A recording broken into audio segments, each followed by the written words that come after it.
Good afternoon, everyone, and a very warm welcome to this Artfluence panel. My name is Alex Sutherland, and I work for the Chisimani Centre for Activist Education in Cape Town. I'm a theatre maker and an academic, and I am here to introduce a very diverse panel of theatre makers and performers and storytellers from 4 countries from around the world: South Africa, the Netherlands, Rwanda, and the US. I'm going to give them quite a brief introduction. They've all got wonderful CVs, and we'll learn a bit more about them in this panel. From South Africa, we have Neil Coppen, who is based in Durban, but is award-winning director, writer, designer, and founder of Empath Theatre. We have storyteller, director, and educator Ongezwa Mbele, director, teacher, and writer Roel Twijnstra, and Napo Masheane, who is from Johannesburg, an award-winning theatre director, poet, writer, and producer. We are thrilled to welcome Hope Azeda from Rwanda. She is a theatre maker who has created several performances that are performed worldwide that deal with trauma, healing, memory, and reconciliation. And representing the Netherlands today through their Sites of Memory project is Katy Streek and Jennifer Tosch, who is also from the US. And they will speak about site-specific performance projects that examine cultural heritage of the Netherlands, its former colonies, and relationships with South Africa. So the topic for today is theatre and social justice. I mean, it is a very huge topic. It's a topic that we're all very passionate about. But the Artfluence conveners have asked us to focus on research that goes into making performance that relates to social justice. And so in this panel, we are interested in the ways we research the works we make. I mean, what are the methods that we come to decide what the issues or the stories are, what we include, what we choose to leave out. How does this affect the narrative form, the spaces of the work we make, and particularly when working with which speaks to social justice or attempting to address historical injustices? How do these work affect the artists and the audience? We are also interested in theatrical method and how this relates to social justice. Because method relates to research, how do the ways we make work reflect social justice questions? And is there a prefigurative politics in the process of making or writing work about social justice? So to start this huge topic, I'm going to ask Hope in Rwanda, because your work deals with reconciliation and historical injustice, something that everyone in this panel can relate to. And can you talk about an example of a theatre piece that deals with reconciliation and how a theatre maker researches historical injustice and then translates that into performance? Hope.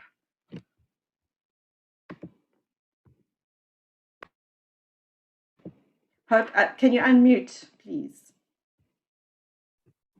Thanks for having me. And I'll talk about my experience with a production I did, which was a stadium piece called Africa's Hope. And Africa's Hope was basically looking at the genocide through a 10-year-old child. And why did I choose to look at a 10-year-old child was because my research was into the journey of what are the people going to say that we are not there? What kind of information do they have? What kind of life do they encounter? And basically my life has really been about finding art as an encounter, and so is life. So Africa's Hope started off with my journey to a genocide memorial center, which was a church where there was a massacre in 1994, where women and children and were told to go and hide, but after they went there, the church was bombarded. So in these corpses that were in this church, there was a woman hiding under these corpses, and she was pregnant with this 10-year-old boy that I talk about in this piece. So when I went to talk about the woman to just get more insight on what happened and how did she survive, she said, I survived, I was pregnant for 4 days with this child next to me. And immediately, because of how I found myself to be in Rwanda, it was more like, it was not just a home, being in a country, I found it to be a school. Every day I meet a little piece of something that just teaches me about something. That's where my research is. It's about the weather, it's about what my eyes sees, what my eyes comes across, what my eye picks on the streets. So when this lady was narrating how she survived being pregnant, hiding under the corpses, as she was telling me this story with this boy who was 10 years at that time when I was researching this piece, there was just this inner conversation going within me, asking myself, what is this boy thinking about being told that while the mother was pregnant, he was once in that church that had, I kept asking myself the kind of question this boy was asking, and immediately that boy became the voice of the piece, became my stitching character, became the boy that questions in the productions, what happened? I love my country, I love my culture, I love the way we look, I love everything. But the 7th of April is going to be a big question in my life because nobody answers my questions. So this is where my research started. My inner conversation, just looking at the boy's eyes. And you know how eyes can take you into someone's soul. And that's what I've also discovered, that when you're going to talk about this kind of shows, you have to really tap on something deeper. It's not just another story. It's a story with deep scars in soul. It's a story that questions, are you listening to me or are you just hearing me? So that moment, that encounter with this young 10-year-old boy, I drove back speechless in silence. I drove back home in silence to go and work on a piece. Each piece had been given on about 2.5 weeks to work on. And I had been told that this piece was going to be watched by 30,000 people. But the process, and 30,000, I'd never done a stadium piece, but they wanted to shift from, sitting around the fire and just, share testimonies of how people survived. They wanted to shift it to performance. And here, this was the biggest challenge for me, because the kind of methodologies I'd learned in school was Shakespeare, was all, this whole fiction, Greek drama. None of the methods I'd learned at school or university or that I had on text were helping me with tools to connect with this story. And it was really an intensive PhD course, those 2 weeks, because it was just like, what do we do? How do you tell 30,000 people that is a broad audience of victims, perpetrators, of children born after? What kind of story do you bring on board? What everybody's an expert of this story. It was so scary, honestly. And I started off slowly just working with a small group of people. I started off with 10 people, then to build up to 100. Then later the final cast was 1,000 people. But just working with a few people and by interviewing survivors was also my source of research. I just wanted to hear the voice of survivors and how do they react? Because that's how I was going to have the actress react. That's how I was going to pick notes to help an actress embody or step in the skin of this story. So the whole process of just listening to the survivors, everywhere I went, I found myself crying. I'm like, this is not, how is this even going to happen? If I'm crying myself, then how am I going to even direct a piece that, I needed to be strong to pick up myself and just know that there's a reason why this came to me. There's a reason why these stories are coming into my life. And I started receiving these stories as gifts that are brought to me, that I needed to be very careful with these gifts and how I was going to take them back to the people was also going to take another careful step. So I thought I was going through the journey of learning to understand before I can respond. Do I understand the story? Do I know the story? Do I know the facts? What are the details of these stories? So the whole method was like that of a crab. You feel and then walk. You feel and then walk. Then I realized that's what was going to be the process: feeling and then walking. Then that was the same question I was asking the people, the musicians that are composing music and poetry. I'm like, do you feel this story? Do you feel it? If you feel it, then let's go. If you feel it, I feel it. Because you had to feel things first as you trying to bring something on board. So for me, that was a whole journey of rehearsal. But again, there was the whole experience of emotional breakdowns. And I knew we were going to prepare ourselves to have trauma on board, as in the stadium itself where the performance was going to be, but also in the rehearsal spaces. And I realized that everyone really was still fresh. It was just 10 years after the Rwandan genocide. And a little bit of something, even just raising your hand like that, sparked tears, sparked emotions. You know, the musician who was like leading starts breaking down vocally. And then suddenly there was like loud silence in the space. Then I realized that there was going to be a new form of performance where silence was going to be a character, where we needed to listen to give silence a platform, a microphone as well. And it was always just interesting to look at the moment of silence when everyone is physically kaput, broken, and then vocally done. And there's just silence now directing the space. Even myself as a director, I'm trying to piece together these texts of testimonies into a performance. I found myself just coiling in a corner and waiting for people to recover. And for me, that's the time it dawned on me that we needed to invite empathy in our spaces of works like this. If you don't feel the story, it will be hard to be a great ambassador because you're trying to make yourself a witness of the story, but do you feel the story?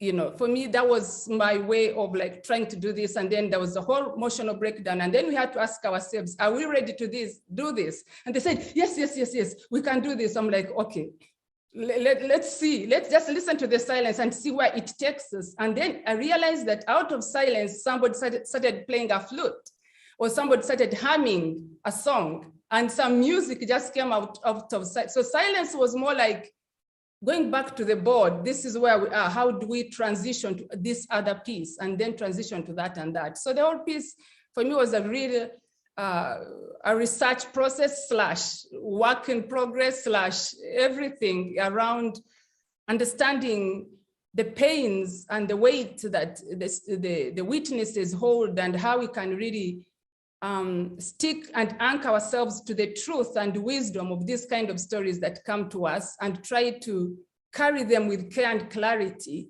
Yeah, that's for me what I would say. So I found myself, regardless that I'm Rwandan here, I found myself trying to learn so I can understand, and after I've understood, then I can be able to respond.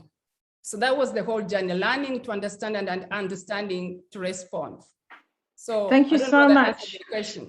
Well, that's a really rich start of this kind of epic piece in a stadium, and this notion of testimony, which is such an intimate thing, and this notion of witnessing. And so I'm also interested in this idea of ethical witnessing. How do we witness in a way that is I suppose, building as well? Have any of you worked with testimony or want to relate to anything Hope has started off with?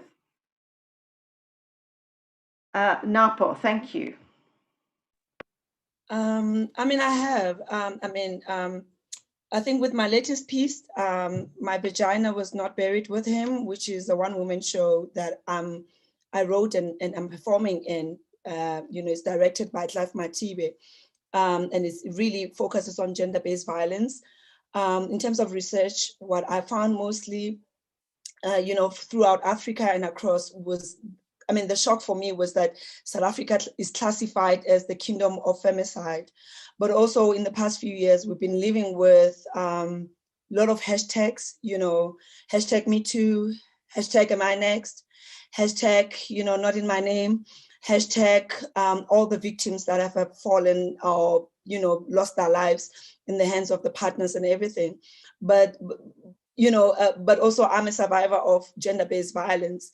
And for a second there for me, there was almost like a thin line between being a survivor of gender-based violence, who was, not just only physically abused, emotionally and economically abused, something that within our community as Black women, we don't normally talk about, to the fact that it's all over, digital space and social media, but also doing that piece that was inspired by a friend who first was, told, you are a barren woman, and insulted for that because she was married for 10 years and couldn't have kids, to having a child out of wedlock after losing her husband.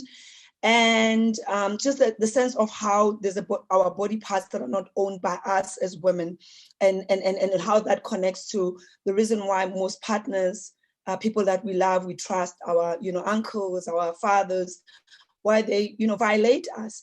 But also one of the things that strike a lot of wars across the continent and the world is there's something that sits between our legs as women that just, it's apparently it's gold,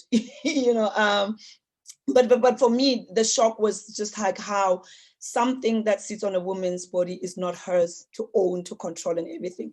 And just the similarities to how wars start.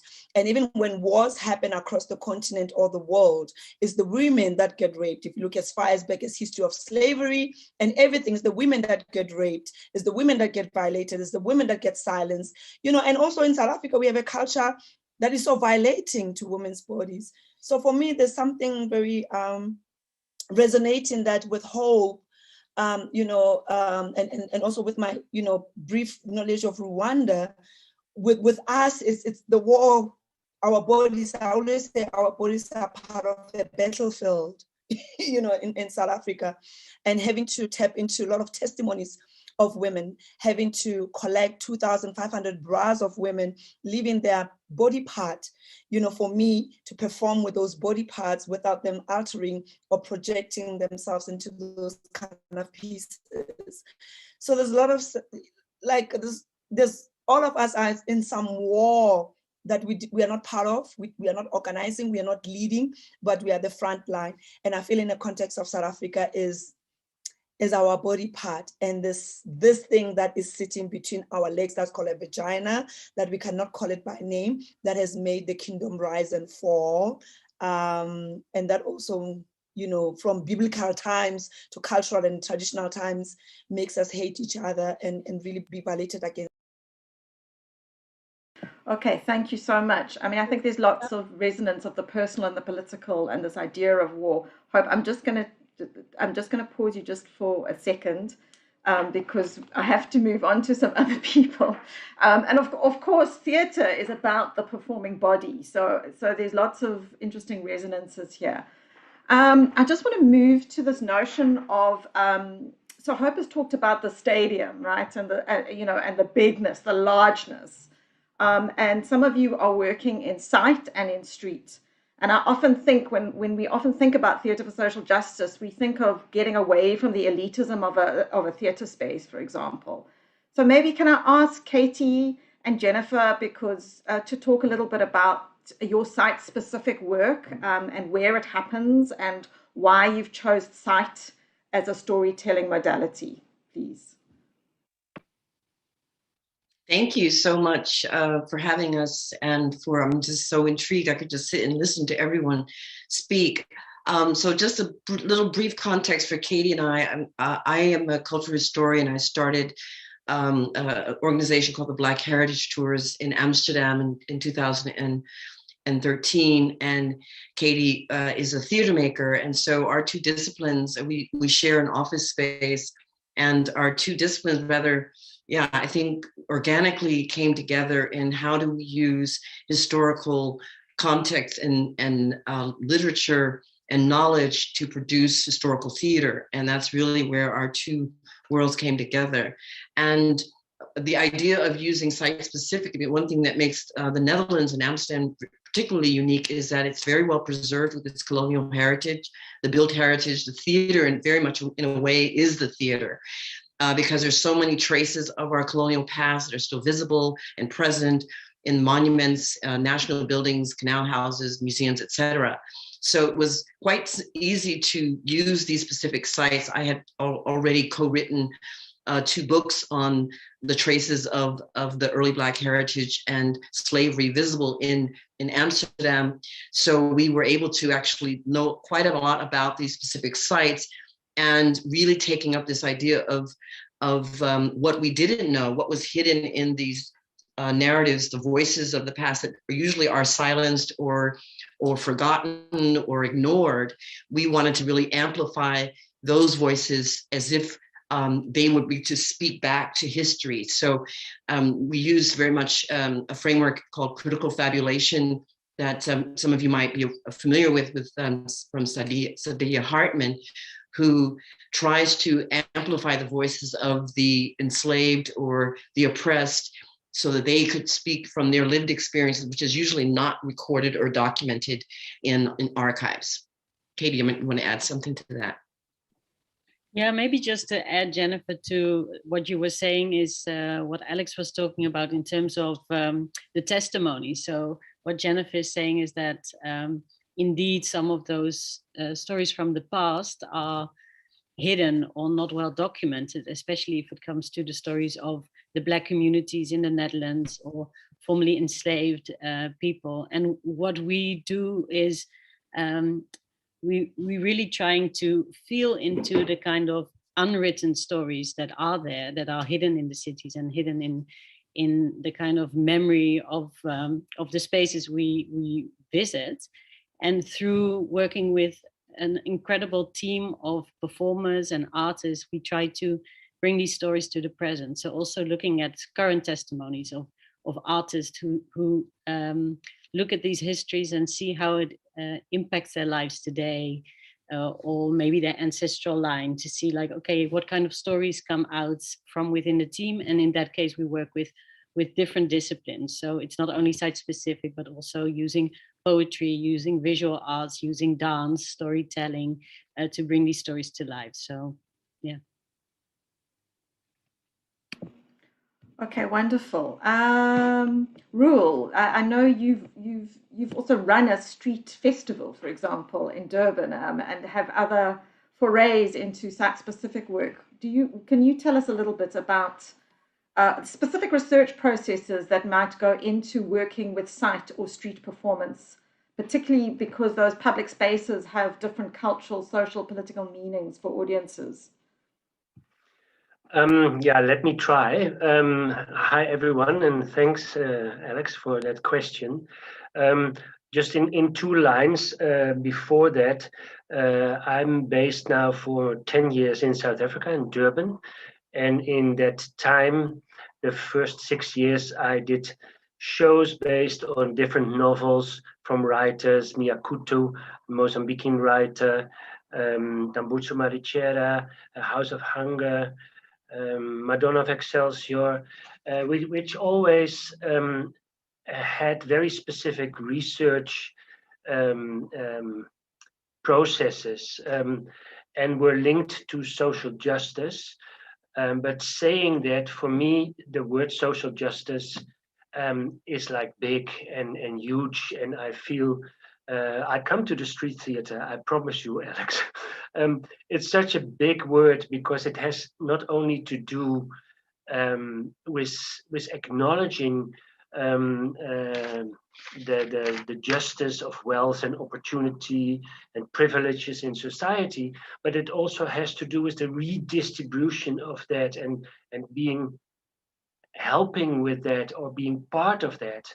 And theater being such a short period of time, I always feel that when I was younger, I was really more the activist than I'm now, because I really believed it would change this justice and social justice. When, if I'm honest, it changed me a lot. These processes, the research, it changed me and it confronted me. Being an older white man in South Africa, I became more and more silent because in the beginning you think, I don't have anything to do with the apartheid and the history here. Of course, the Dutch have a colonial past, but that's not me. But more and more you feel the traces. I think that Jennifer said that the traces of that history also in yourself. So it's very confronting, while it's not me individually, that I'm part of a colonial country that is linked. I mean, Verwoerd comes from Amsterdam, and it's not an Afrikaans politician. So I became more and more quiet, because all my work in the beginning and when I was younger always had to do with the unprivileged, the victim. And I'm not saying that is not needed, not at all. But was it driven by like unconscious white guilt?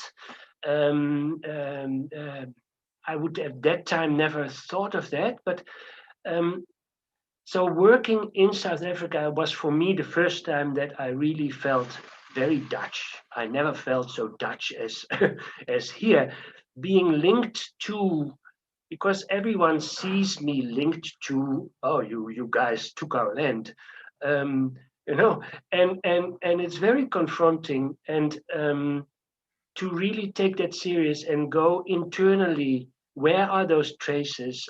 Where are those patterns? And some of the work that we did,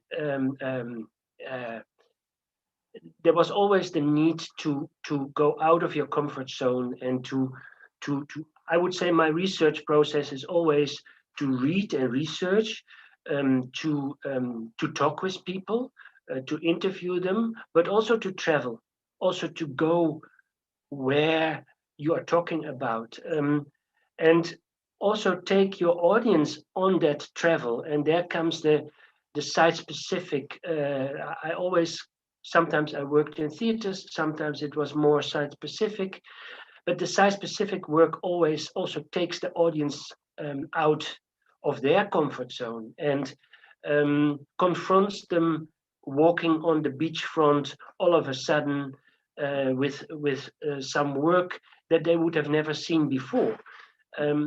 So I really feel arts has that function, not only in the theater, but outside, in site-specific areas where you don't expect it, or where you expect it. And it is a moment that the audience can engage. We can create empathy, and all the stories that all the makers that I see here created, they created always that empathy. But how do we now go from that empathy to the intervention? And I always struggle with that.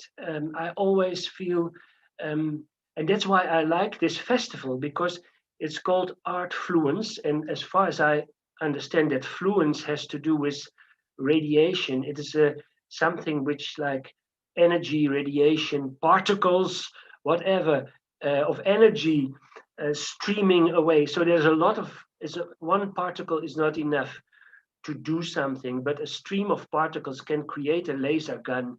And that is different art shapes and different art forms.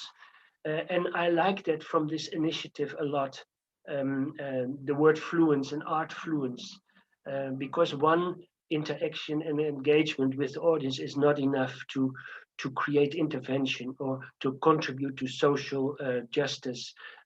But when more happens, and when more in politics, in writing, then it becomes like this fluence. And I don't even think I answer your question, Alex. I said I became more silent, but I'm not sure. Sorry about it. No, that's absolutely. I think you're bringing in a lot of dilemmas that artists have about how do you catalyze change, and what is the role of the arts in change and in activism. And it's this ongoing tension, isn't it? You know, all the time. Ongezwa, I'm going to ask you a question about storytelling, because I'm fascinated about this notion of being a storyteller, and that storytelling is a practice and a research method within a social justice framework in many ways. And I wondered if you could maybe speak a little bit about your experiences as a storyteller and how you think that might be about or invoke this idea of justice. Okay. I mean, storytelling as an oral storytelling as a practice, right, is something that my grandmother taught me. It's something that we experienced as, well, with my cousins as young children, right? And it happened beyond the theater form or the elite theater spaces, right? So even at church, it would be some sort of oral storytelling. So there's this thing within me which wants to preserve that way of knowledge creation, and bring it back into the academy, or if not even, or enhance it even more. So my practice or storytelling happens beyond the space of the university. Yes, I lecture on storytelling. So I will collaborate. Right now I'm collaborating with the Pansi Museum at times. And the Pansi Museum has artifacts that just sit there still. And these artifacts at one point were Nguni dolls, which I didn't know about, which also speaks to the injustice of education, that as it transforms, indigenous knowledges don't exist on a majority scale. You know, they don't speak back to the reality of the majority of learners, I guess. You know, so for me, it's that injustice. Education that I experienced, let me speak to myself, didn't have storytelling. It had Shakespeare. It had, we were taken to the playhouse. So the intersection of social injustice for me is also in the practice, is also in the archiving. So here's Pansi Museum with these artifacts that just sit there, and collaboration for me is essential. So as I'm going on, I'm talking to what social justice is. So to collaborate with the Pansi Museum, for them to be open to the practice of storytelling, for me for the archivists of the Pansi Museum to tell me what Nguni dolls are about, and for me to go, okay, I will translate this into a story.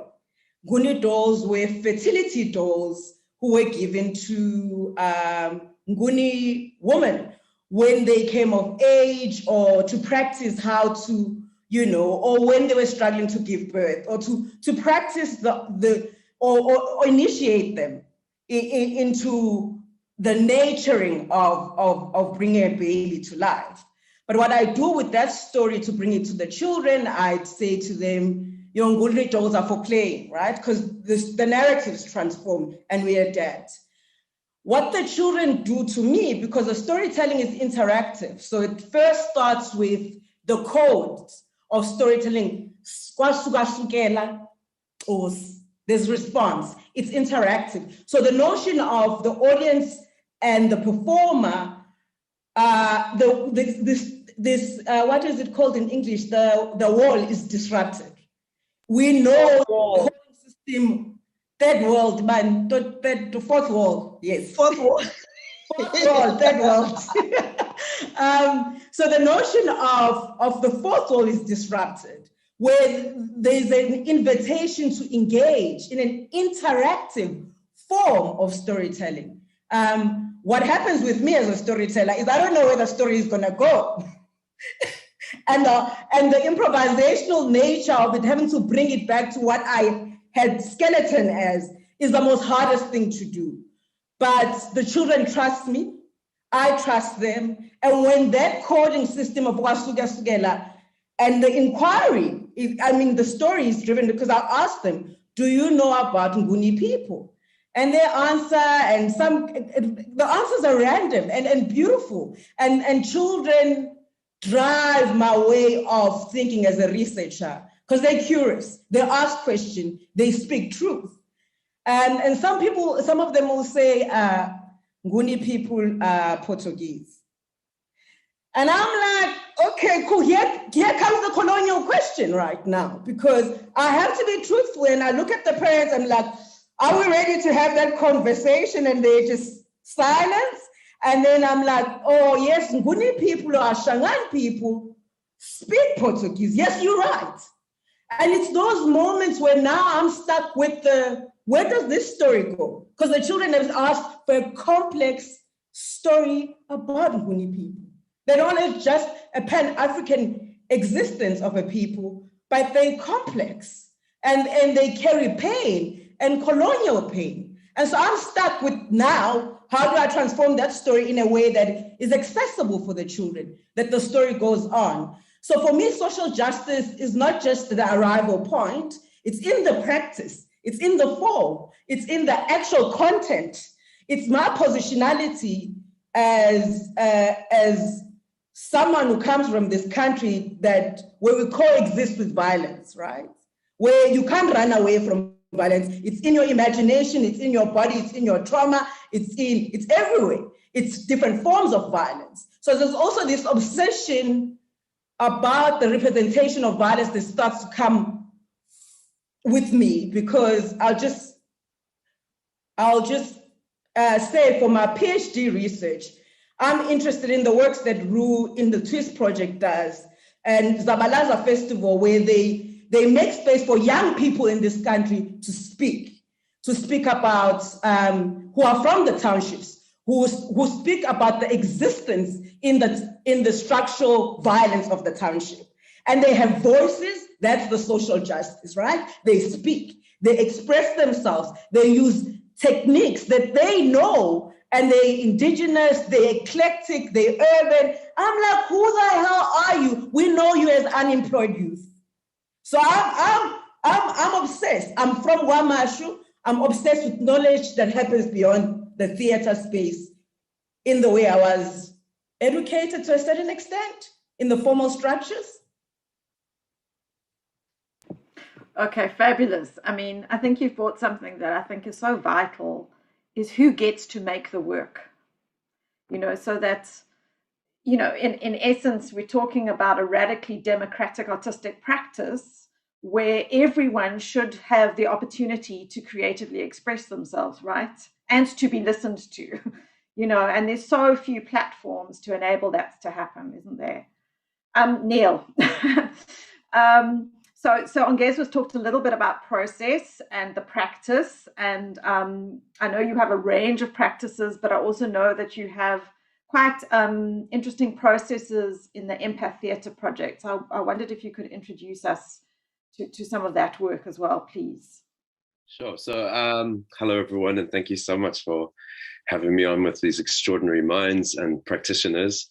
So I'm one of the co-founders of a company called Empath Theatre. Obviously, it's got empathy, and the way we see it is a sort of creating amphitheaters of empathy. And God knows we need that here in South Africa. This sense of listening to one another. Storytelling is at the core of the practice. It's also a research unit. I co-founded it with Pume Mtombeni, one of our assets in South Africa, and also in KwaZulu-Natal, and a sociologist, Dr. Dylan McGarry, who's at Rhodes. So that's the core of us as founders, but it goes on to a whole lot of activists, academics, practitioners, theatre practitioners all over the country now. We've grown to a unit of about 12, 14 practitioners currently working on various Empath Theatre projects.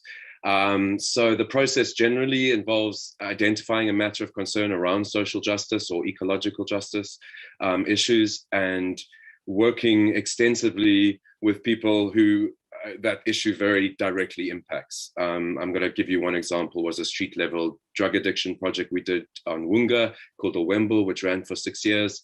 And we worked with a Kwamashu-based theatre company called the Big Brotherhood.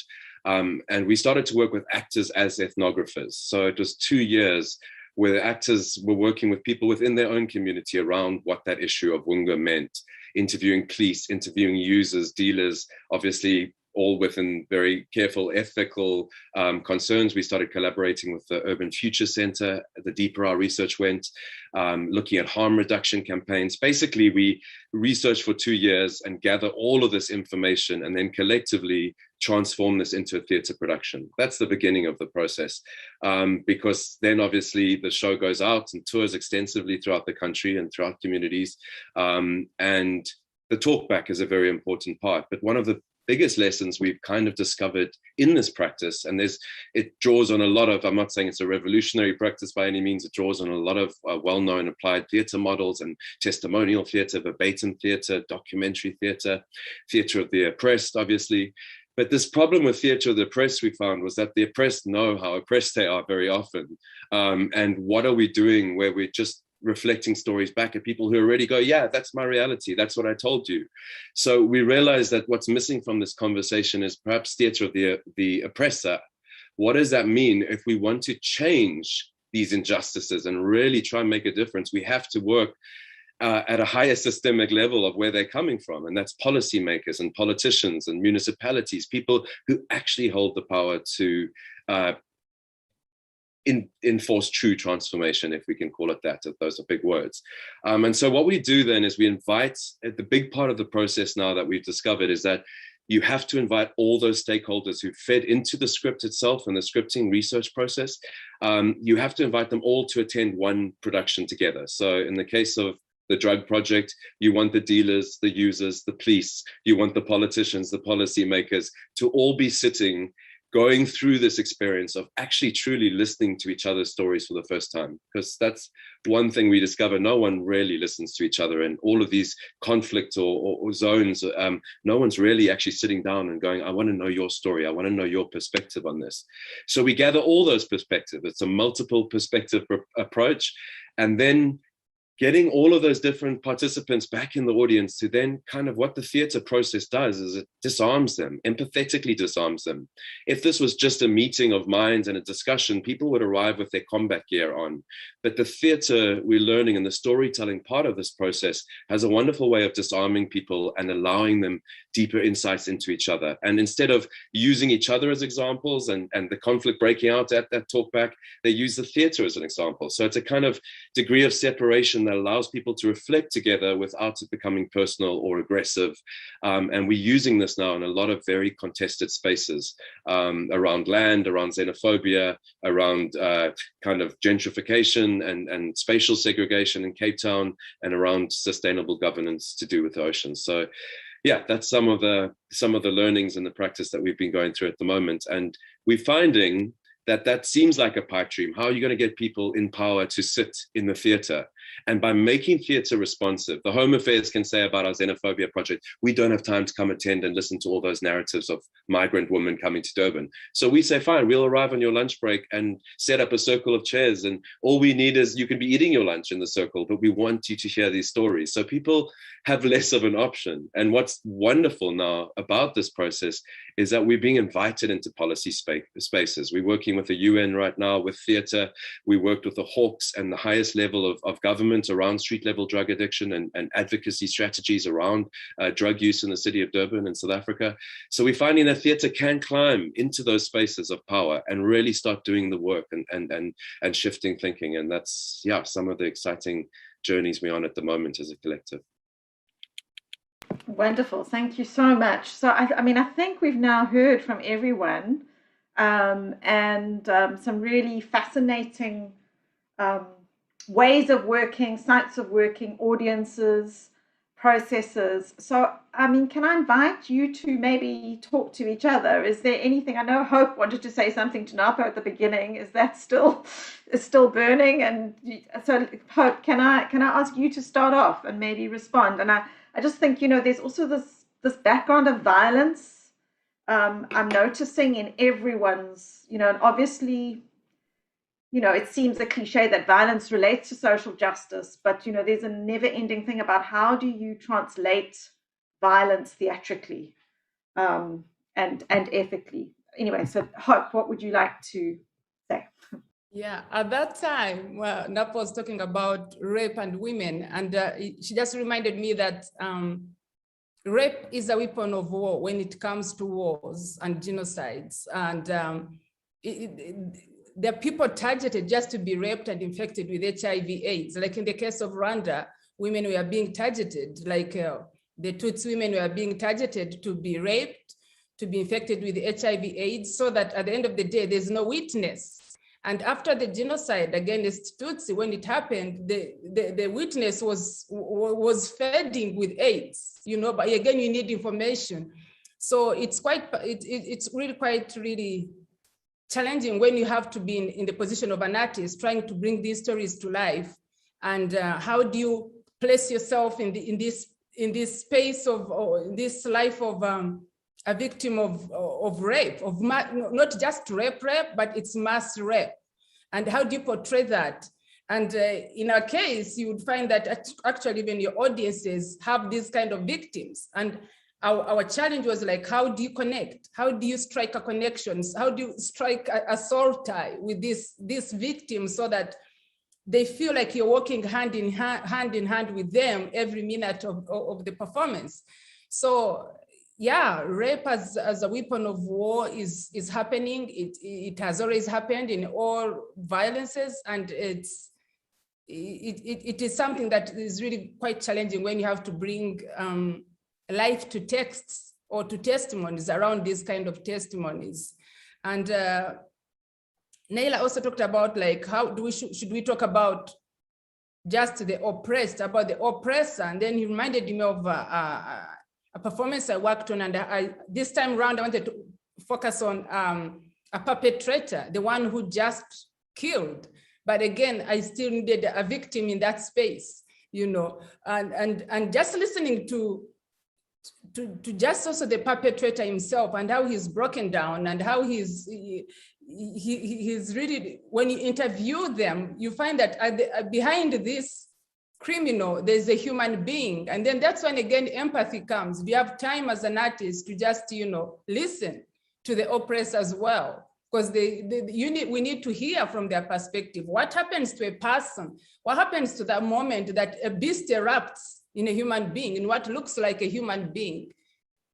And, you know, you find a 30-year-old chasing around, you know, a 1-year-old to kill them, or a 30-year-old goes to rape a 2-year-old girl, or, you know, what happens? So these are the kind of realities of life that are hard to talk about in real lives, leave alone to bring them even in the performance space. So yeah, life is what it is. And I think I love this festival a lot, actually. Thank you, Hope. Napo, you have, stuff to say. Yes. I just briefly, I know, I just wanted to make reference to what also Ongezwa was saying about, you know, the storytelling. And then for me, what I always advocate for, that theater in an African context beyond the Eurocentric and what the world says has been part of our DNA, because we grew up with storytelling, and storytelling has always been used as an, you know, informal theater practice within, within performance and passing on messages and whatever it is. And what I find fascinating about this festival is we are reconnecting to that. And for me, social justice to say, not only our stories outdo themselves. We will no longer talk about Cinderella and Snow White. We'll no longer talk about Silatsatsi or Khodumodumo in a Sesotho context, but we'll talk about social ills that are a reflection of our own. And this is the kind of work that Neil has been done. And of course, you know, Roel and Katy and Jennifer, all of us. And also to just highlight that, you know, theater is part of our DNA. And I think that one thing we need to acknowledge as social commentary or cultural activists, as theater makers, is the fact that, you know, some of the stories choose us. We don't, you know, you don't wake up and say, I want to be a revolutionarist. I want to write the story about, you know, Fezekile Ntsukelakuzwa, who was raped by the ex-president. These stories choose us because we are just storytellers, and our job as theater makers and creatives, we reflect what society says and done. And, you know, what Neil has been doing with, you know, with Wonga and all those things. It's just that we get sparked and we get provoked, we get moved. These are nightmares that we need to, you know, grow and leave ourselves out of. So I wanted to tap into that I think it's a blessing and a curse to be in our position, because we're the most sensitive, we're the most emotional, we're the most, you know, even for Roel to be able to tap into that, for me, it's so fascinating. Like, oh, I never thought of it like that. You know, I'm always on the other side of the fence, but you're on the other side of the fence. But theater allows us and gives us the tools to collaborate and to come together. And I just wanted to put it out that, but the basics of everything is when you realize that all of us are born storytellers. So, and when you tell a story, it's a story that becomes a mirror and is the mirror of who and where you come from. And other aspects of African theater history is ritualistic. Like most of us, it's a ritual process. You've got questions, you're trying to heal, you're navigating, you're trying to heal the nation, you're trying to answer, but you've got so many questions. And for me, just in briefly, I wanted to say that one of the beauties of theater and social justice is that not only are you highlighting all the negatives, but you're trying to heal in the process of becoming the vessel and the voice of those who don't have the kind of privilege that you have, as a stage or alternative spaces or camera or digital space like what we have. And I think it's the most beautiful thing. And I really think it's beautiful what, this platform does, that we engage on this level. Thank you, Napo. Neil, you resonated with this idea of violence and how do we story violence on stage? Would you like to respond to that? Yeah, I just was so interested to hear the complexities, particularly when it comes to representation on the stage, of theatricalizing something and the dangers of that, particularly when you're dealing with people's narratives and stories and traumas, essentially, which a lot of the themes and ideas of these various projects and social justice projects generally entail. And when I was working with Roel and the Twist project too, and working with a lot of groups in different parts of KwaZulu-Natal, and seeing this genuine desire to tackle social issues and gender-based violence and all these things, but so often the problem that was attempted to be critiqued would actually be perpetuated through this very gratuitous level of violence. I saw about 4 productions one year where women were having their head dunked in buckets of water and drowned on stage, but it seemed to be like a trope that was emerging, and theatre makers thought that's what you do. And then I saw another girl be pulled by her hair across the stage in a scene of violence, and so that really set me off and about how are we actually critiquing this? Are we showing the audience anything new about this, or are we just perpetuating the very same problem we're setting out to do something about? And with that in mind, when we were doing the last country, Pume and I were given about 40 oral histories of women from all over Africa who've come to Durban and their experiences.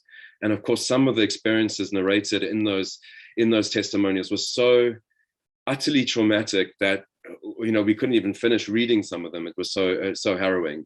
And then it came to, well, now you've got to transform an hour long, take these experiences and working with the actual informants themselves, find a way to put them on the stage. And Puma and I were like, there's no way you can begin to show this level of violence and trauma. It is, and re-traumatize the women who've offered these narratives. And so the simplest thing we devised and came up with, and the most powerful means, was to let the story just be told in the exact way it had been told. We didn't need to do anything fancy as theatre makers. It was honor the informant's voice. Just put it in a circle, make the audience not sit with that fourth wall problem, the proscenium arch, make them sit on stage in a circle with these actresses that are embodying these narratives and just tell the narrative. But trying to show it or demonstrate it we would have bordered on sensationalizing or trivializing these experiences. And I think that's a very fine line we walk with doing theatre and storytelling of this nature. Okay, thank you. I see Katy and Jennifer. I don't know which of you was first, because it's over to you. There's so much to reflect on here. One of the things that really stands out to me is the peculiarity of doing site-specific theater work here in the Netherlands, is that, like many of you have talked about, the gender-based violence or the violence that happened on your shores, it is very much historically distanced from us here in the Netherlands. So we're at the center of Eurocentrism, which has dominated, the narrative that has dominated has been very much romanticized, or the nostalgia of the colonial past. And while we can locate sites where a lot of the administration, slavery, or the history of that kind of colonial history is not very present in everyday life. So one of the things I think that Katy and I have done really well with our collaborations with not only performers and artists, but institutions, is to really challenge language, to challenge the historiography of how that has been presented for so long, how it's remembered, and retrieving a lot of that, the indigenous languages, ritual, spiritual practices. We don't use all one language, so the actual performances are in multiple languages, in Papiamentu and in Serontongo and Afrikaans and indigenous languages as well. And we don't feel that it's necessary to translate everything, because through the music, through the soundscapes, through the sites themselves, and the interaction with land and retrieving a lot of these stories, it creates a sense of you traveling back in time, or traveling, like, right, every year we have a different theme. This year, or last year and this year has been focused on this interrelated history between Cape Town and the Netherlands, and challenging ourselves to think outside of the traditional, way of narrating history, or using different methods to communicate pain or trauma, or even resistance or agency. So I think this is what's so exciting about the different spaces that all of these projects happen, is that we use the peculiarity of the locations where we are, and we have to address those issues in different ways that will work, and yet not alienate the audience, because we do want it to be a dialogue, right, Katie? We want it to be an interaction where people do have to respond at different times to what they're seeing or hearing. Katie, you wanted to add something to that, I think.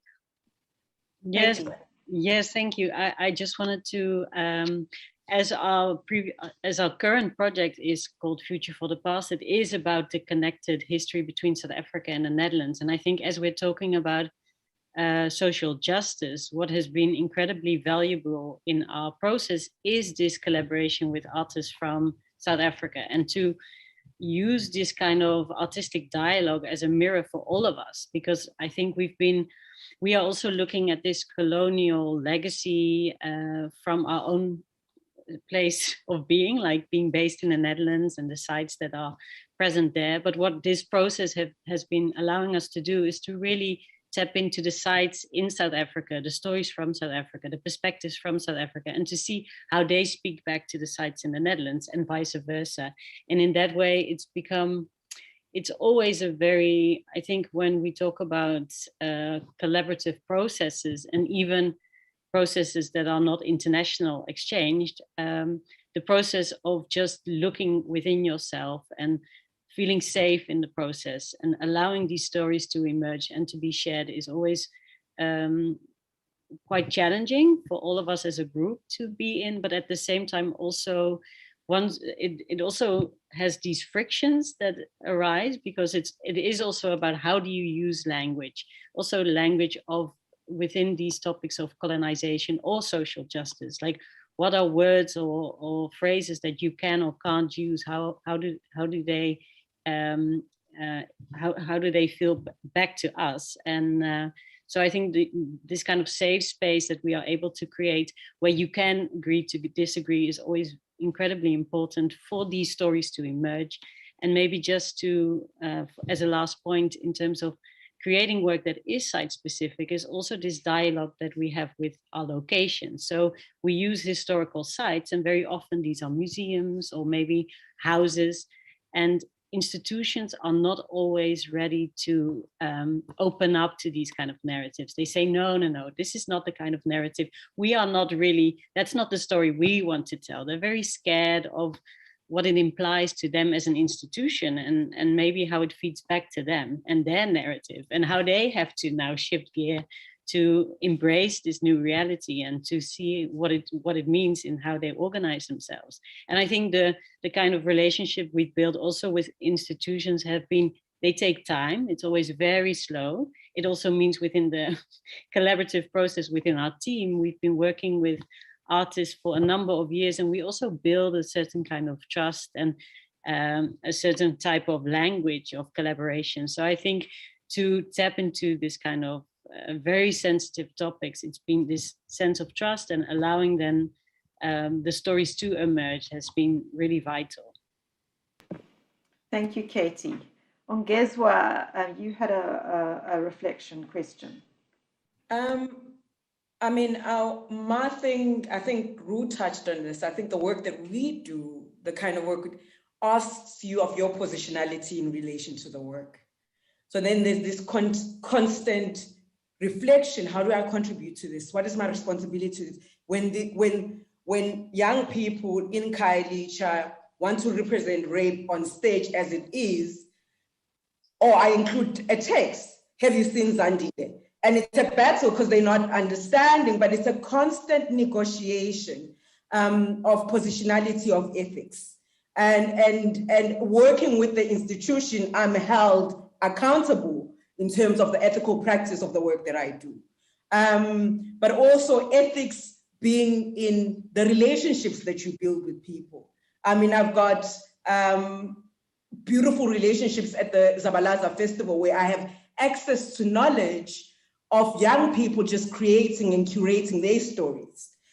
Because I've been in Cape Town, I work in Khayelitsha, there's a trust. So ethics, and because Alex has been like probing about the ethics for me involve trust, relationships, allowing yourself, you will fail. Samuel Beckett, the kind of work says, you fail better, you fail again, pick yourself up. It's not nice, it's not easy, it's painful.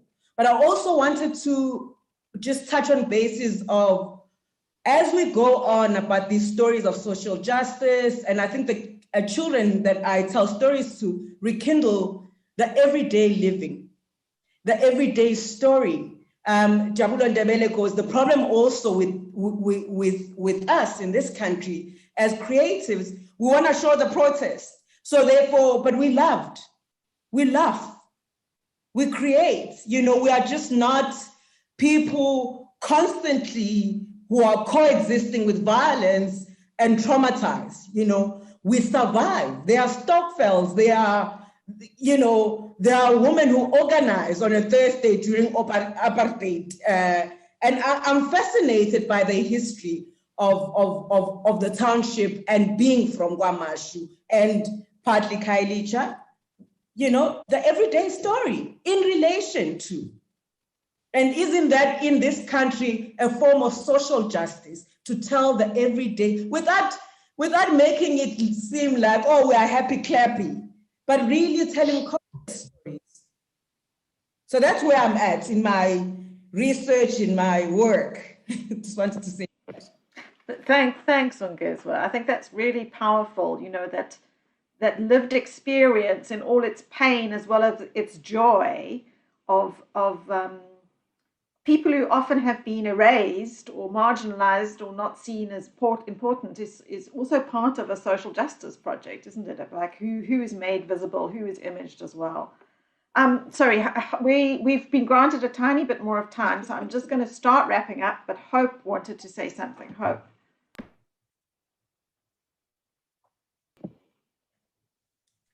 I wanted to go back to Neri's question about violence is violence. There's no you're going to make it look beautiful or sound clean. There's no you're going to clean a beheading scene. Beheading is beheading. Question is, how do we keep the facts? How do we become very sensitive to the effects of portraying this? How do we keep the truth? I remember my biggest challenge was to portray a genocide in a stadium space where you have to portray this simple line, 1 million in 100 days. And your cast is 1,000. And this is the beauty about art. When words fail us, art always has the language. So the problem is half telling the truth, trying to, you know, make it look a very gruesome scene of how 1 million people are just killed, the mathematical speed, the whole speed of the rate, the whole speed of killing 1 million people in 100 days. And you have 20 minutes in a stadium to portray a history of about 100 years. You know, so you look for all senses, but art has everything that whenever words fail us, there's something always to tap on. So I remember that scene, I was like, how do I show this? I only have 1 minute for this scene to show how 1 million people are killed in 100 days. I have a cast of 1,000. How do I do this? I was like, okay, can I have all the 1,000 people just do that? It didn't still have that pause that it showed that. But the fact is that that whole sentence of 1 million in 100 days showed that a country had fallen into its ashes. It has crashed to ashes. Like a house has caught fire and it's just in ashes.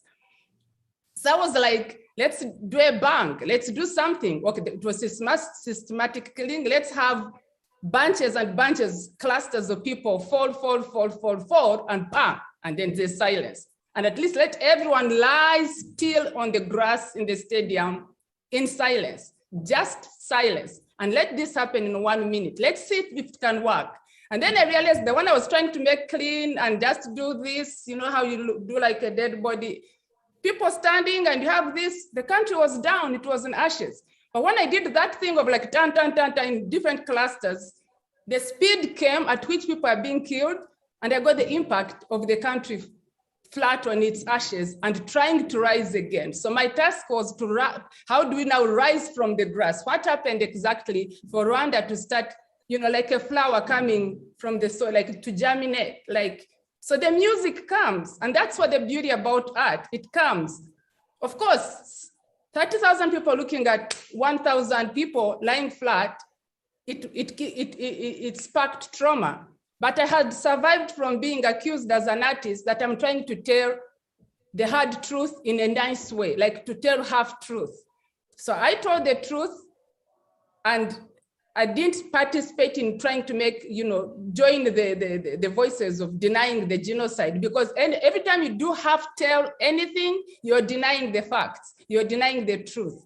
So I think this is the beauty about art. It's so well equipped that you can tap on different things and experiment different ways to portray a gruesome scene in a nice, dignified manner without having anyone turning their heads away, you know. Yeah. Well, thank you, Hope. I think that's quite a powerful way to end off. You know, it's because this notion of dignity, of course, is so central to what social justice is all about, actually. So it goes right back to this issue of representation and how do we find ways to represent that. It talks to all this issue of language and witnessing and ethical engagement with our audiences. I just want to thank all our panelists. It's really been a really fascinating conversation because of the diversity of your practices. Thank you so much. And I also have been asked to thank the co-sponsors of this event. I feel like an advertiser. The University of KwaZulu-Natal Centre for Creative Arts, the Embassy of the Netherlands, the National Institute for the Humanities and Social Sciences, and the Ahmed Kathrada Foundation and Hear My Voice. So thank you very much to everyone. And before we go, one of our panelists, Neil Coppen, is going to speak very briefly about something that is coming up, which is a version of Hamlet's. Yeah, so off you go, Neil. Thanks so much. I didn't put this request in. I feel like everyone should have a chance to. We celebrate you. Take it in. I'll just say a few names. It stars Bushle Ngaba, Tony Munyambi, Faniso Yiza, Annalisa Pewa, David Dennis, Rihanna Abrams, amongst others. And it's the starting point question is, what does a decolonized Hamlet look like? And so this was meant to happen last year, and the pandemic hit, and we'd been working on it for 2 years, and the whole production collapsed, obviously, and it never happened. We were all about to start rehearsing. And so we're joining on Zoom now with a little bit of funding and support from the Center of Creative Arts, hence the plug now, and the Klein Arts Festival, as well as a whole lot of other wonderful organizations that have all come on board. We've got a little bit of funding to rehearse a Zoom reading now of Hamlet in this way. And it will be a live open reading to the public at the end of the month. And we hope everyone joins us and participates in this conversation of what does a truly South African Hamlet look like. And I think when you look at all the drama going on in the Zulu family right now with poisonings and suspicions and wills and stuff like that, I think it's a more, you can't find a more perfect kind of time in South African moment where this kind of Shakespeareanisms are really happening. So we hope to draw from what's going on around us and create a really authentic, exciting version. Wonderful. Tech team, is there? Yes.